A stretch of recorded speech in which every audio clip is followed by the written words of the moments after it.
Welcome, I'm Sarah McGeet. I'm the Associate Editor at HINS EMEA. Today we have with us Dr. Shera Chok, who is National Clinical Advisor at System Transformation at NHS England and the co-founder of the Shuri Network. She'll also be speaking at the HET conference on addressing diversity and health inequalities alongside health tech innovation next month. So thank you very much for joining us today, Shera.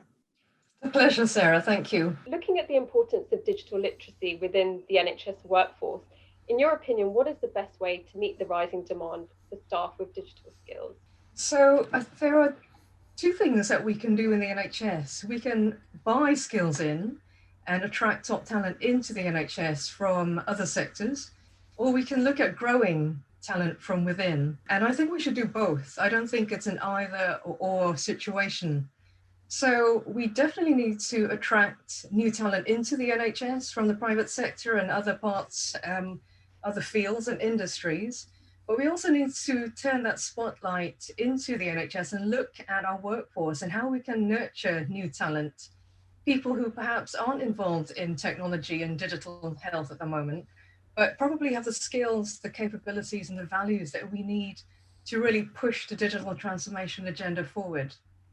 And the best way to do that is to ask our people and our colleagues what they want from a career that encompasses digital health. How often do we talk to our physiotherapists, our nurses, our administrators about, what are they looking for? What ideas do they have to improve what they do every day on the front line? And how do we incorporate people whose voices have been hidden and invisible up till now? Thank you, Shira. Some great points there. So, obviously, diversifying talent, as you said, is one of the significant ways to do this. And in your opinion, what's the best way not only to attract, a diversified talent, but also to retain them where they don't usually fit the IT mold? What are the best ways to do that? I co-founded the Shuri Network about 18 months ago. And the Shuri Network is the first network for women of color who are interested in health tech in the NHS and care. And the reason for that is because when I was a chief clinical information officer in Derbyshire about 2 years ago, I went to a big national conference and I could only see about 3 or 4 women who were Black or Asian or from an ethnic minority in the audience of about 500. In fact, there were more women of color serving us tea during the refreshments than they were on stage or in the audience. Really, we need to look at entry points all the way across from students to those who are starting off in their careers in the NHS, all the way up to those who might want to be a chief clinical information officer. And if you Google NHS CIO today, and I did this about an hour ago just to check, you will see about 100 pictures of white men. The only BME woman I saw was Sarah Jensen at Barts Health. This is manifestly wrong because if you look at the NHS workforce, about 80% of our workforce are female and about 20% of our workforce is from a Black or Asian or minority ethnic group. So in the Shuri Network, our approach has been to highlight successful role models who aren't traditional, what you would think of traditional informatics leaders. We want to change the perception of what a digital leader looks like or sounds like. We offer bursaries to support women of color to succeed and to develop professionally. And we offer practical support like shadowing, and we're looking at mentoring and coaching programs as well. So there's a lot more that we can do collectively across the NHS to diversify our workforce. Fantastic, Shura. Those are some great points, and I've really kind of followed the work of the Shuri Network and really kind of impressed and in awe of the work that's being done. And if we kind of look at internally, are there any kind of tips you would impart to workers of the NHS, or not only in just executive levels, but just working in other kind of levels of seniority, whether you have any advice to impart on like how they can diversify the workforce or make things better and make it a more inclusive workforce for everyone? There's a lot we can do. I mean, first of all, it's very hard to be what you can't see. So in terms of showcasing the contribution that a diverse workforce has brought to digital health, giving people stretch opportunities, the opportunity to share their ideas, to lead projects, to spend time on secondments or internships or shadowing, or offering mentoring or coaching opportunities to colleagues. And quite often it's through word of mouth that you hear about new jobs or career opportunities.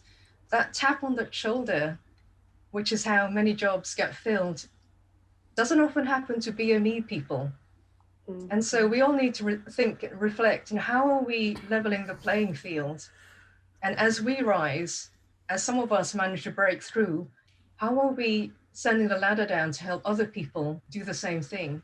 So the next question, could you talk a bit about the ICS vision and objectives and how digital transformation should bring in more tech talent in the NHS through it?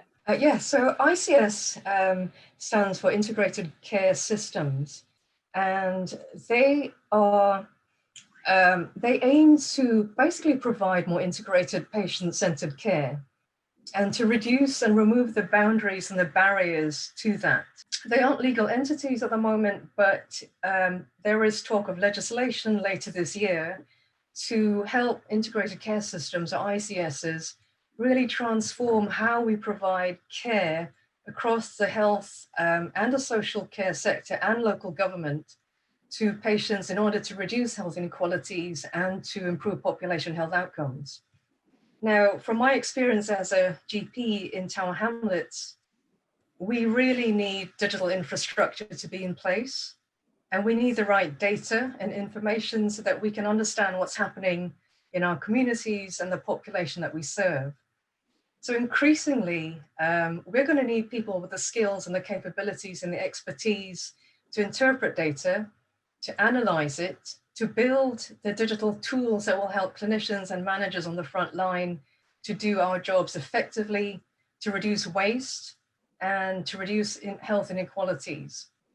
So it's a really exciting time because digital has now shot to the forefront. Integrated care systems are developing at a very fast pace.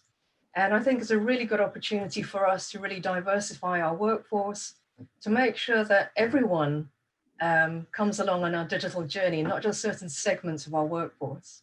Thank you, Shera. And finally, can I ask, is there anything you're particularly looking forward to learning at the HET conference? And what can the audience look forward to learning more about from your HET session? I'm really looking forward to HET because I'm sure it's going to be a really stimulating conference. I want to hear about what other organizations and digital leaders are doing to diversify their teams and support their colleagues and their workforce to deliver better, more integrated care using data and digital. So I'm really looking forward to hearing about examples, both from the UK and abroad. Thank you, Shera, and we really look forward to having you there. It's been really insightful checking in with you in the world of diversity and inclusion and the importance of diversifying the healthcare workforce. So thank you very much for joining us today, Shera.